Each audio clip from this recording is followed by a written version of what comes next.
अगर मुझे अपनी स्किन केयर वैनिटी ना स्टार्टिंग से बिल्ड करनी होगी ना, तो मैं सबसे पहले ग्लाइकोलिक टोनर ही लूंगी, क्योंकि एक बॉटल और इतने सारे यूजेस कि तुम सोच भी नहीं सकते। तो चलो मैं बताती हूँ तुम्हें कि कहाँ और कैसे यूज करना है इसको, ताकि तुम्हें इसके मैक्सिमम बेनिफिट्स मिल पाए।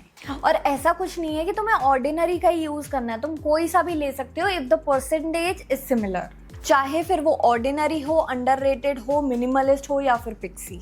सबसे पहले I prefer to use it over underarms. अगर पिगमेंटेशन, बॉडी ओडोर या फिर इनग्रोन हेयर की प्रॉब्लम है ना, तब ये बहुत हेल्प करता है, क्योंकि ये स्किन को एक्सफोलिएट करता है। लेकिन ना अंडर आर्म्स बहुत सेंसिटिव एरिया है, तो मैं हफ्ते में सिर्फ 1 से 2 दिन ही लगाती हूँ। और इनिशियली मैं सिर्फ कुछ घंटे के लिए लगाती थी, लेकिन अब जब मैं यूज टू हो गई हूँ तो मैं इसको ओवरनाइट छोड़ देती हूँ लगा के। इससे मेरी पिगमेंटेशन काफ़ी कम हुई है।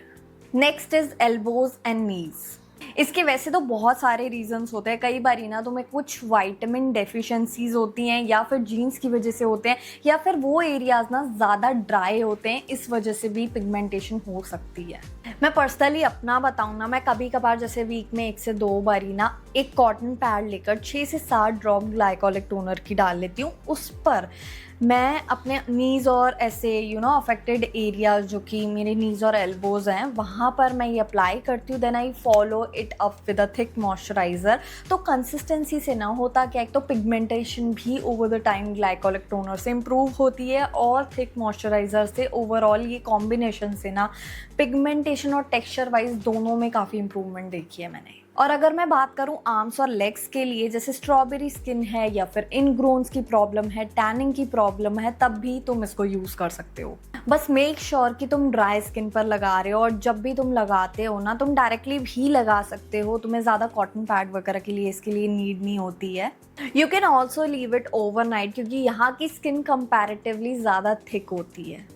अब काफ़ी लोगों को ना बैक एक्ने और चेस्ट एक्ने की भी बहुत प्रॉब्लम रहती है, तो उसके लिए भी ये बहुत अच्छा है, क्योंकि जेंटली स्किन को ना एक्सफोलिएट करता है और डीपली पोर्स को क्लीन करता है, जिससे बॉडी एक्ने और एक्ने के मार्क्स भी धीरे धीरे ग्रेजुअली कम होने लगते हैं। So you can leave it overnight. मतलब मेरी हर दूसरी वीडियो हेयर केयर से रिलेटेड जब भी तुमने देखी होगी, तो ये प्रोडक्ट ज़रूर देखा होगा। मैं अपने स्कैल्प पर हर वीक एटलीस्ट एक बारी तो ग्लाइकोलिक टोनर लगाती हूँ, क्योंकि इससे होता क्या है ना, एक तो प्रोडक्ट बिल्डअप जितना भी रहता है वो रिमूव हो जाता है, प्लस मेरा ऑयली स्कैल्प है तो मुझे तो बहुत ज़रूरत है इसकी। तो जब भी मैं शैम्पू करने वाली होती हूँ ना, जिस भी दिन, मैं 30 मिनट्स पहले इसको लगा लेती हूँ अपने स्कैल्प पे। बट ये डैंड्रफ को डायरेक्टली टारगेट नहीं करता, लेकिन ऑयली और बिल्डअप वाले स्कैल्प पर ना डैंड्रफ जल्दी अट्रैक्ट होता है, तो बेसिकली ये स्कैल्प को क्लीन करता है। अब अगर फेस की बात करें तो glycolic toner helps in treating the acne marks, plus dullness और टेक्सचर वाइज इंप्रूवमेंट में भी हेल्प करता है। बट यू गाइज नो कि मैं तुम्हारे से कोई भी ऐसे फेक प्रोमिसेस या कुछ भी ऐसा नहीं बताती हूँ जो मैं खुद ना करती हूँ। तो मैंने कभी इसको फेस पर बेसिकली यूज़ करा ही नहीं है, तभी मैं तुम्हें सजेशन भी नहीं दूंगी, क्योंकि I have a sensitive skin और मैं काफ़ी लिमिटेड प्रोडक्ट्स ही यूज़ करती हूँ अपने फेस पर, तो मैंने कभी ट्राई नहीं करा। बट इफ़ इन फ्यूचर मैं कभी ट्राई करूँगी, I let you guys know how is it.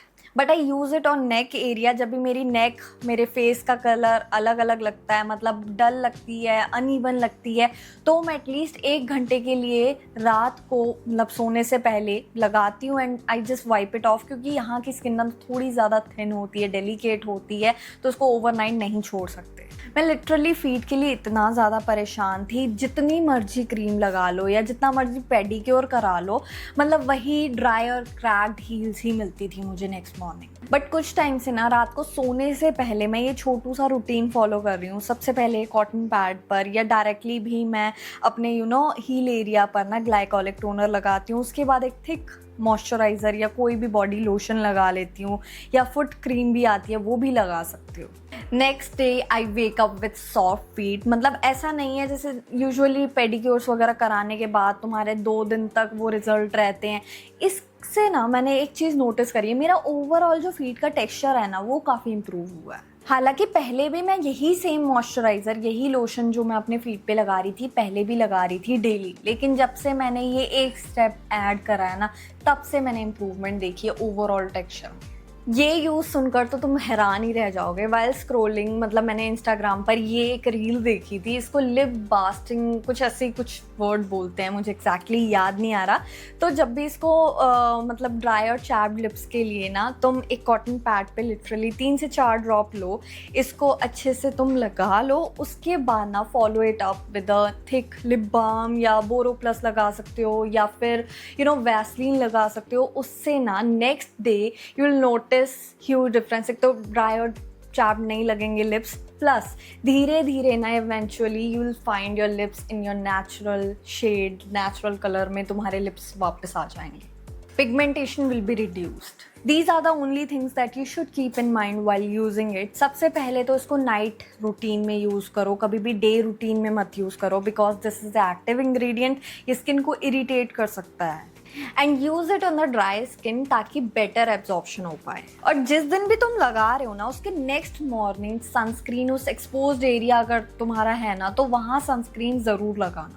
अगर फ्रेश शेव करा है या फिर वैक्सिंग करी है ना, तब तो बिल्कुल भी भूल कर मत लगाना। At least wait for 24 to 48 hours then use it. और कोई जगह पे ऐसे कट्स वगैरह हो या कोई इंजरी हो, उस पर तो बिल्कुल भी सोच के भी मत यूज़ करना। मुझे सोच के भी कुछ हो रहा है।